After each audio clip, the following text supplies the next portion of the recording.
It's a happy Friday for planet Earth right now. It was, as Jamie said, a successful touchdown for Mars's latest rover expedition, the Perseverance, last night, an event that had space lovers, I think just about everyone around the world, glued to their screens watching the live stream. I could kick myself. I fell asleep like just before the landing. But having launched on July the 30th of 2020, the massive one-ton robot will now be traversing the red planet looking for signs of ancient life, or possibly slightly newer life. Science engagement astronomer from the observatory, Dr. Daniel Kahnemer, is going to wipe the sleep out of his eyes. He's been following the story and I doubt slept at all last night. Dr. Dan, if we were excited yesterday, we are elated today. What a proud moment for science, for our space exploration, for all humanity.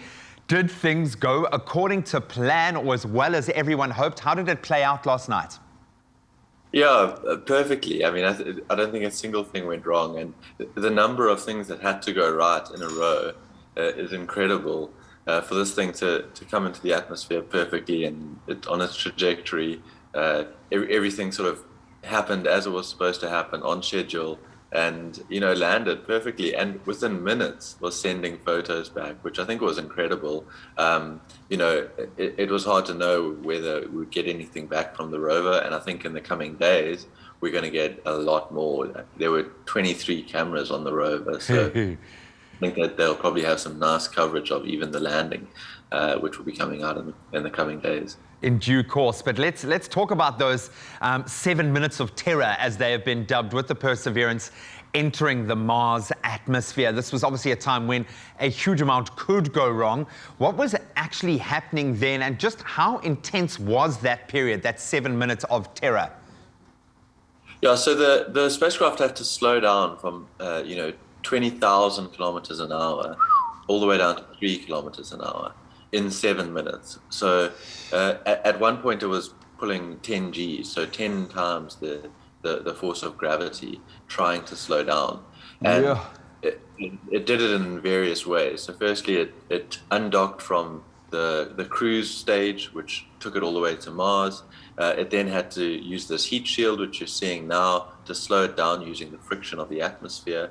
Once it had slowed enough, it deployed a large parachute.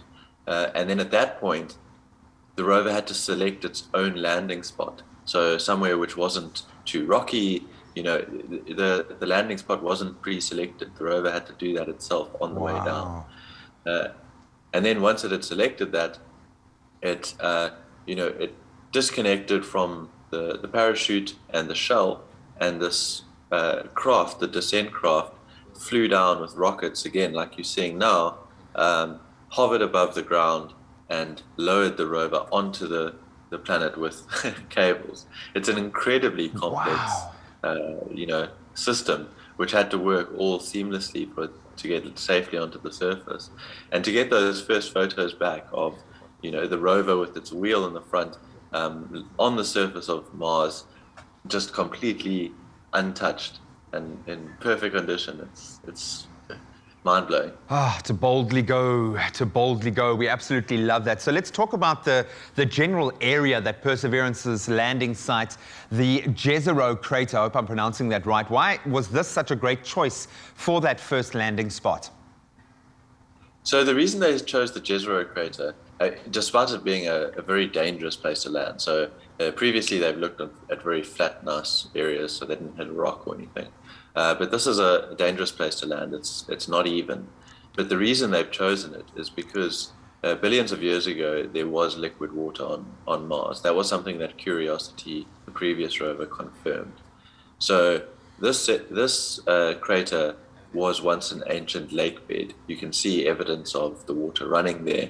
And scientists think that if we're going to find evidence of microbial life or fossilized life under the surface, it would be in this dry lake bed. So it would have once been in the lake. So that's the reason for it, and we hope that they'll find that evidence. When we talk about that evidence, what form is it likely to come in? What is going to be the most rewarding discovery for the Perseverance to make? What's its first objective?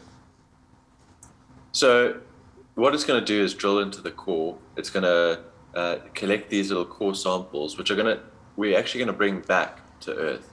And that's going to use multiple other spacecraft. So a second lander is going to come in the coming years. It'll collect these little capsules of soil, shoot them up into space, and that will transfer to a vehicle which will return them to Earth, hopefully safely. So that's going to take another decade or more.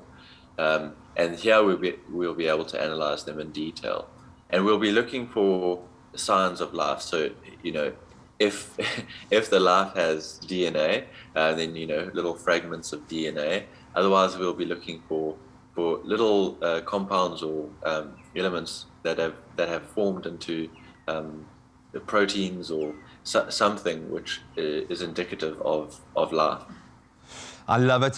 Who knows, but 10 years from now, we might have humans kind of passing those samples on their way out to Mars. That's how far we've come. I just can't wait for the first aerial pictures and photographs to emerge from the little drone helicopter. That's going to be amazing. Thank you so much for keeping your finger on the pulse, my friend. Enjoy the afterglow, reveling in this amazing moment for science and space exploration. We really appreciate you staying up till the wee hours to capture all of that and just enjoy what has been a momentous moment for humanity. My pleasure. I might go have a nap now. You've earned it, man. It's just mind-boggling how far we've come. The science, the mathematics, as we've said, involved in getting Perseverance onto that planet. It's there now. It can go and do its job.